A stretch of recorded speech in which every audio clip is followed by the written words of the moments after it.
अस्सलाम वालेकुम। एक सेकंड के लिए इमेजिन करें कि मोहम्मद नवाज़ का जो कैच ड्रॉप किया गया वो ड्रॉप ना हुआ होता, जो फ्री हिट पे चौका दिया गया वो ना दिया होता, तो इस मैच की इक्वेशन क्या होती।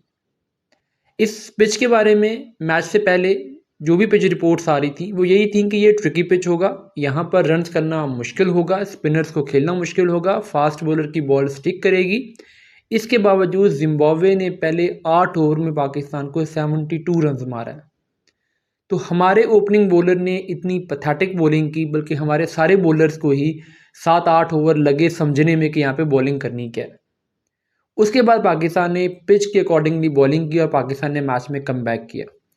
यही पिच अगर पाकिस्तान ने पहले 8 ओवर बेहतर बॉलिंग की होती तो पाकिस्तान जिम्बाब्वे को 110-115 से ऊपर ना जाने देता। ऐसा नहीं है कि 148 के बहुत ज़्यादा रन्स थे, ये ऐसा भी नहीं है कि 148 इस पिच पे चेज करना बैटिंग के लिए मुश्किल था। मैं ये बात कर रहा हूँ कि ये पिच 140-150 वाली ही थी, लेकिन जिम्बाब्वे के लिए नहीं, बल्कि बड़ी टीमों के लिए। यानी पाकिस्तान के सामने अगर New Zealand, England, south Africa, Australia, India ये खेल रहा होता तो हम कहते हैं कि हाँ 145-150 पे रोक लिया है, ठीक है, पार स्कोर पे रोक लिया है। लेकिन अगर आपके सामने जिम्बाब्वे है और आप उससे भी उतना ही रन खा जाते हैं जितना कि आपको इस पिच पे बड़ी टीमों के अगेंस्ट खाना चाहिए, तो कहीं ना कहीं आपकी बॉलिंग में मसाइल हैं। और ये वही मसाइल हैं जिसका जिक्र मैं पिछले कुछ अरसे में कर रहा हूँ। पाकिस्तानी फास्ट बॉलर्स स्पेसिफिकली और ओवरऑल पाकिस्तान के सारे बॉलर नई बॉल के साथ इम्पैक्ट क्रिएट नहीं कर पा रहे।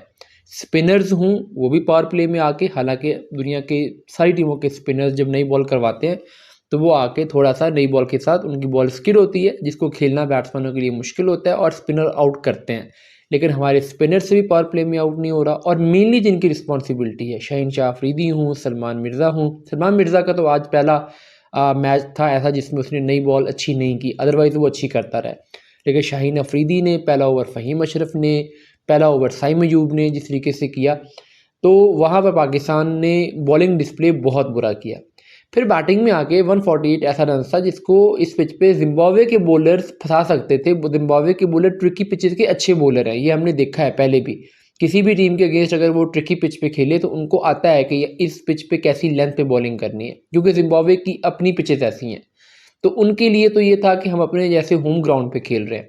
लेकिन स्टिल यार, पाकिस्तान की बैटिंग, जिम्बाब्वे की बॉलिंग, और इतना बुरा हाल हो जाए कि आपकी 4 विकेटें बहुत जल्दी गिर जाएं, उसमें अफसोस इस बात का है कि साहिब फरहान जो हैं वो टेक्निकली इतना बड़ा गैप दे रहे हैं बैट और पैड के दरमियान। ये एशिया कप के शुरू वाले मैचेस में इन्होंने ये काम किया था और वहाँ ये फंसे थे। उसके बाद लेटर ऑन उन्होंने थोड़ा सा अपना स्टांस बेहतर किया और बाद के मैचेस में वो कामयाब हुए। लेकिन आज के मैच में फिर वही लगा कि पुराने साहिब फरहान वापस आ गए हैं, जिसका बैट और बॉल के दरमियान इतना बड़ा गैप बनता है, कोई 1 फुट का गैप बन रहा था।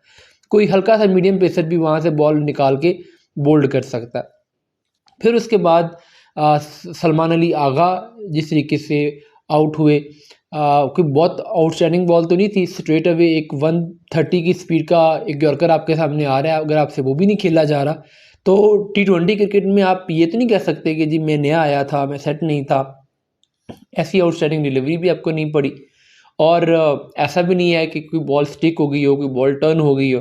तो कहीं ना कहीं साहब सलमान अली आगा का जो मेंटल स्टेट है वो T20 क्रिकेट के लिए थोड़ा पैनिक में है और उनको वे आउट समझ नहीं आ रहा अपनी इनिंग्स की अर्ली फेज़ को कैसे प्लान करें। अब तक T20 में अगर वो थोड़ा सा सेट हो गए हैं तो उन्होंने बेहतर खेली है, लेकिन पहली 15-20 गेंदें सलमान अली आगा बिल्कुल घबराए हुए नज़र आते हैं, कन्फ्यूज़्ड नज़र आते हैं। इसके मुकाबले में ओडीआई तो टेस्ट में जब वो बैटिंग करने आते हैं तो उनकी बॉडी लैंग्वेज बहुत कॉन्फिडेंट होती है। तो ये चीज़ बहरहाल है। अब कितने मैचेस और सलमान अली आगा को एज बैट्समैन देने हैं, कब तक उन्हें बर्दाश्त करना है, ये देखना होगा।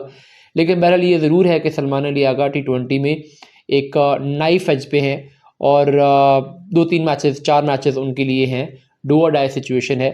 यहाँ से उनका T20 करियर कोई भी मोड़ ले सकता है। मोहम्मद नवाज़ ओवरऑल अच्छी फिनिशिंग कर रहे हैं पिछले कुछ मैचेस में, आज भी कैच उनका ड्रॉप हुआ, मैच जितवा गए। लेकिन ये है कि बहरहाल लक ने उनका साथ ज़रूर दिया, लेकिन वो इम्पैक्ट क्रिएट कर रहे हैं बैटिंग के ज़रिए से, बॉलिंग के ज़रिए से भी।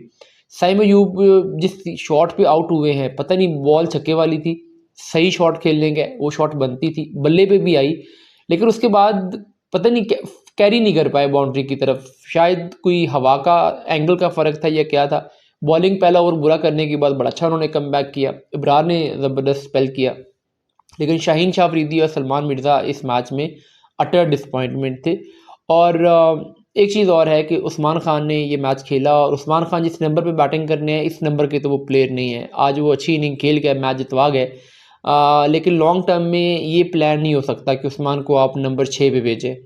आपको कहीं ना कहीं ऊपर एडजस्ट करना पड़ेगा। अब फ़खर ज़मान भी मिडिल ऑर्डर में आए हैं क्योंकि अब्दुल समद को चोट लगी थी, वो अवेलेबल नहीं थे। लेकिन ये जो कॉम्बिनेशन है मिडिल ऑर्डर का, ये थोड़ा बहुत ज़्यादा प्लेयर को डिस्प्लेस किया गया अपनी जगहों से, तो इसको ट्विकिंग करनी पड़ेगी, अदरवाइज़ ये कॉम्बिनेशन लॉन्ग टर्म में चल नहीं सकता।